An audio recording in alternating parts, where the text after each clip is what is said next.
السلام علیکم، میں ہوں نعیم خان اور آپ دیکھ رہے ہیں یوٹیوب چینل۔ دوستو، آج آپ لوگوں کو جو ایران اور اسرائیل کی دوبارہ جنگ چھڑنے جا رہی ہے اور اب جو واقعات پیش آ رہے ہیں وہ آپ لوگوں کو بتاتا ہوں کہ اس جنگ سے پہلے اسرائیل نے کیا چال چلی۔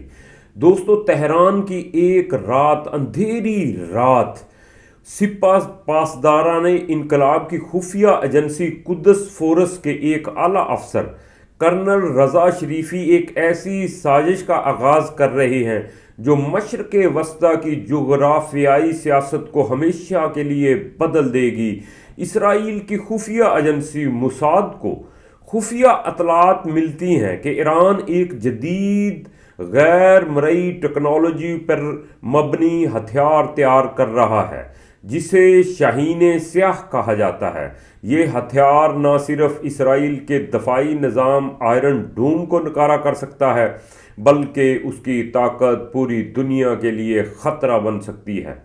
اسرائیل اپنی بقا کے لیے ایک جارحانہ منصوبہ بناتا ہے، لیکن ایران کی خفیہ ایجنسی پہلے ہی اپنے جال بچھا چکی ہے۔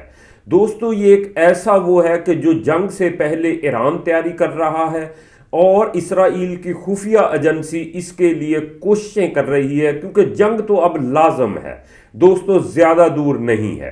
اس میں کرنل رضا شریفی کا کردار ہے، وہ آپ کو بتائیں گے۔ موساد کی ایک ایجنٹ ایلا کوہن کا کردار ہے، اور اس کے اندر ڈاکٹر فریبہ محسن سائنسدان ہیں ایران کی، ان کا کردار ہے، اور جنرل ایہود براک اسرائیل کا ایک ریٹائرڈ فوجی ہے، اس کا کردار ہے۔ دوستو، یہ بڑا مزیدار جنگ سے پہلے جو اب جنگ چل چکی ہے ایجنسیوں کی، وہ سننے کی ہے۔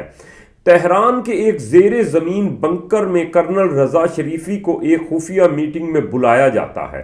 وہاں ڈاکٹر فریبہ محسن انکشاف کرتی ہیں کہ شاہین سیاہ ایک ایسی ٹیکنالوجی ہے جو مصنوعی ذہانت اور کوانٹم کمپیوٹنگ پر مبنی ہے۔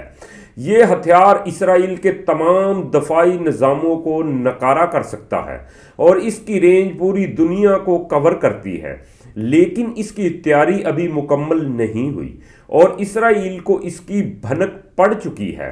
اس دوران تل ابیب اسرائیل میں موساد کے ہیڈ کوارٹر میں ایلا کوہن کو ایک خفیہ مشن سونپا جاتا ہے۔ ایران میں گھس کر شاہین سیاہ کے بارے میں معلومات حاصل کرنا اور اسے تباہ کرنا، یہ ایلا کوہن کے ذمے لگایا جاتا ہے۔ ایک ایرانی شناخت کے تحت ایلا کوہن تہران پہنچتی ہے، لیکن وہ نہیں جانتی کہ رضا شریفی اس کی آمد سے پہلے ہی اس کی شناخت جان چکا تھا۔ ایلا کے ایک ہوٹل کے کمرے میں ایک خفیہ پیغام ملتا ہے: تمہاری ہر سانس ہماری نظروں میں ہے۔ ایلا کوہن حیران ہو جاتی ہیں کہ اس کی شناخت کیسے بے نقاب ہوئی۔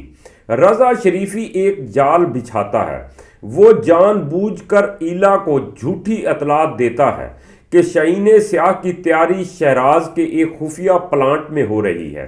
ایلا اپنی ٹیم کے ساتھ شیراز پہنچتی ہے، لیکن وہاں اسے ایک خالی گودام ملتا ہے۔ اچانک ایک دھماکہ ہوتا ہے اور ایلا کی ٹیم کے 2 ایجنٹ مارے جاتے ہیں۔ یہ ایک دھوکہ تھا اور ایران نے یہاں اپنی برتری ثابت کر دی اور موساد کو یہ شو کر دیا کہ اگر آپ تیاری کر رہے ہو، ہم بھی پہلی جنگ سے سیکھ کے غلطیوں سے بہت زیادہ تیاری کر رہے ہیں۔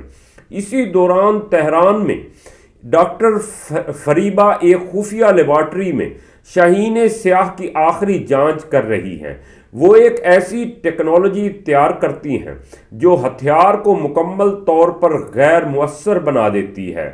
ایلا کو ایک ویڈیو کال موصول ہوتی ہے جس میں رضا شریفی اسے کہتا ہے: تم ایک شطرنج کی بساط پر ہو اور ہماری چال تمہارے بادشاہ کو مات دینے والی ہے۔ ایلا کو احساس ہوتا ہے وہ ایک بڑے جال میں پھنس چکی ہے۔ ایلا اپنی ناکامی سے سیکھتی ہے اور ایک نیا منصوبہ بناتی ہے۔ وہ ایران کے ایک باغی گروپ سے رابطہ کرتی ہے جو قدس فورس کے خلاف ہے، لیکن یہ گروپ دراصل رضا شریفی کے کنٹرول میں ہے۔ وہ ایلا کو ایک بار پھر دھوکہ دیتا ہے اور اسے ایک جیلی لیبارٹری تک لے جاتا ہے۔ جب ایلا وہاں پہنچتی ہے تو اسے پتہ چلتا ہے کہ یہ ایک ٹریپ ہے، وہ بمشکل اپنی جان بچاتی ہے۔ دوسری طرف رضا شریفی اپنے ماضی کے ایک راز سے نابرد آزما ہے۔ اس کی بہن جو ایک سائنسدان تھی، اسرائیل کے ایک ڈرون حملے میں ماری گئی تھی۔ یہ راز اسے شاہین سیاہ کو کامیاب بنانے کے لیے مزید پرجوش اور طاقت دیتا تھا۔ ایلا کو ایک خفیہ دستاویزات ملتی ہے جس میں لکھا ہے کہ شاہین سیاہ دراصل ایک ہتھیار نہیں بلکہ ایک عالمی مواصلاتی نظام کو کنٹرول کرنے والی ٹیکنالوجی ہے۔ وہ حیران ہوتی ہے کہ ایران نے ایسے ہتھیار کے طور پر کیوں پیش کیا اور ایسے ہتھیار کہاں سے حاصل کیے۔ ایلا اور رضا شریفی بالآخر آمنے سامنے آتے ہیں۔ تہران کے ایک ویران صنعتی علاقے میں ایک سنسنی خیز مقابلہ ہوتا ہے۔ ایلا کے پاس ایک موقع ہے کہ وہ شاہین سیاہ کے کنٹرول روم کو تباہ کر دے، لیکن رضا اسے روکتا ہے۔ وہ اسے بتاتا ہے کہ شاہین سیاہ کا اصل مقصد عالمی مواصلاتی نظام کو کنٹرول کر کے اسرائیل اور اس کے اتحادیوں کو معاشی طور پر مفلوج کرنا ہے، نہ کہ مکمل تباہ کرنا۔ جنگ کے آخری لمحات میں ایلا ایک فیصلہ کرتی ہے۔ وہ شاہین سیاہ کو تباہ کرنے کی کوشش کرتی ہے، لیکن رضا کی تیار کردہ سیکیورٹی اسے ناکام کر دیتی ہے۔ ایران اپنا منصوبہ کامیابی سے مکمل کرتا ہے اور عالمی مواصلاتی نظام پر ایران کا کنٹرول قائم ہو جاتا ہے۔ اسرائیل کو ایک بڑا دھچکا لگتا ہے اور رضا شریفی ایک ہیرو کے طور پر ابھرتا ہے۔ دوستو، یہ جو پورا اس کا سسٹم ہے یہ آپ لوگوں کو بتاتا ہے کہ اسی وجہ سے یہاں ایران کے اندر ایک پھانسی دی گئی، اسرائیل کے ایجنٹ کو پھانسی دی گئی۔ وہ آپ لوگوں نے بھی دیکھا ہوگا، ایلا کو چھوڑ دیا گیا کہ آپ واپس جا کے بتاؤ اپنے موساد کو کہ ایران اب آپ کی ہر ایک چال کو سمجھتا ہے۔ آپ اس بھول میں نہ رہیے گا کہ ایران اب سویا ہوا ہے۔ ایلا کو انہوں نے عورت ہونے کے ناطے چھوڑ دیا، لیکن جو اس کا ساتھی تھا اس کو دوستو پھانسی توڑ دی گئی ہے ایران کے اندر۔